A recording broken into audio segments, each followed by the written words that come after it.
Hi there, all my cringy bingers. Happy October. Welcome to my channel, Maria Makes Fun, and I do have a fun episode for you today. In the spirit of Halloween, I thought we'd have a good time reading a few stories from crazy female stalkers. So let's all read the cringiest stories of our viewers and learn from them. This was grade school, and I still shudder thinking about it.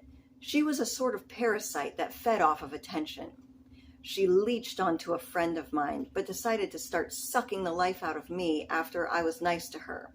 And by nice to her, I mean I acknowledged her presence. The first day after I met her, I began to experience what it's like to be stalked by her. Day one. Nice. She was a social vampire in the way that she would stand behind me until I acknowledged her existence, at which point she would immediately pull a chair up, push my friends out of the way, and would begin talking to me exclusively. If I tried talking to anyone else, she would insert herself into the conversation and try to make it all about her again. She also liked horses. A lot. Like a weird amount. People make jokes about horse girls, but she made the stereotype look weak.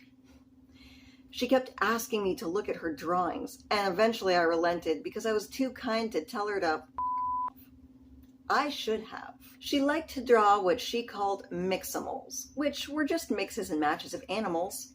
Not a bad concept, right? Except all the animals she mixed had horse parts. And throbbing...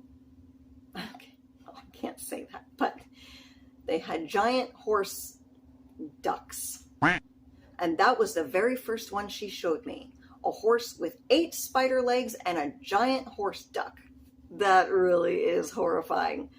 I remember that the picture was surprisingly good in the way that it was obviously drawn by someone who was incredibly practiced at drawing horses. Also, it was charcoal, which I think added a layer of creepiness to it. Well, everyone knows that carbon-based medium is the preferred medium of tortured artists. Stephen Gammell, H.R. Geiger, Veronique Laperriere, and Bradley's wannabe girlfriend. When I went home, she added me on Facebook on 3 separate accounts, all with different names. On her main, she started talking to me about how much she wanted me and sending me pictures of gore. I gotta go. On the other accounts, she pretended to be other people from school and talked to me about herself to see if I was interested in her. I actually didn't realize it was her until a few days in. God, she did this every day for weeks, and it didn't matter how many times I told her that I hated her guts. She wouldn't go. Every day she would try to talk to me, or try to add me on a different account because I blocked her, or she would give me surprise hugs from behind. Well, that's nice.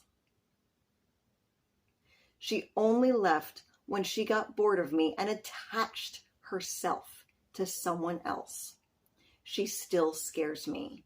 I felt genuinely threatened by her. At this time in my life, I was in a place where I really hated my job. I was broke and looking for another job. I was not looking for a regular girlfriend. A girl I used to know from school hit me up on social media and asked if I wanted to go out that weekend to catch up. I thought it would be fun to escape from my humdrum grind of an existence for a night, so I agreed. We met up at a local club, and she was okay, but probably not someone I would be interested in for a romantic relationship. However, as life goes, the drinks flowed, and by the end of the night, we were making out in the bathroom. At one point, I held her hand, and I told her that I liked her nails. The next day, she messaged me and asked if I wanted to go out again the next weekend. In the sober light of day, I really wasn't interested, so I messaged her back and told her that I had a good time, but I was not in a place for a regular dating situation, but thank you anyway and good luck with things. He friend-zoned her.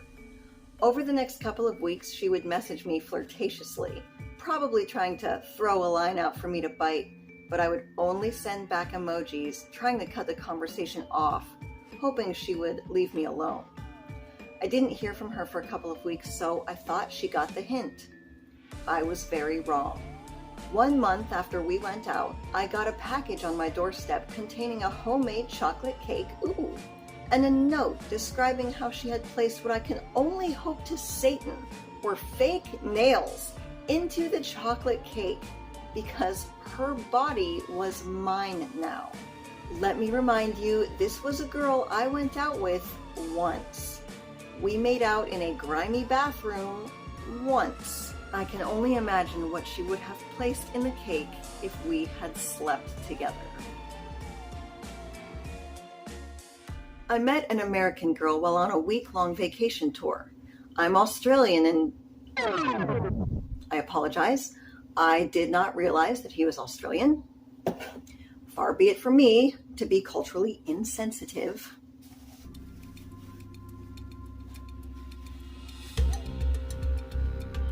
I spotted me a Sheila I fancied while on a bus tour. We had a ripper time, and the day before I left, we did the dirty didgeridoo right there on the back of the bus. Cut to 12 years later, and I get a strange message on Facebook. It was the American girl telling me I was the best boyfriend she'd ever had and would like to have another run at the naughty. This shocked me, and I lied, telling her, yeah, I thought about her all the time. Oh, if only I hadn't already gotten married to a beautiful kangaroo and had me a young baby Joey. It just wasn't meant to be. 2 weeks later, she shows up at my work in Perth as a last-ditch effort to win me over. After throwing the poor girl some shrimp on the barbie, I scraped together the buckaroos to send her on home. This very day, she still writes once a month.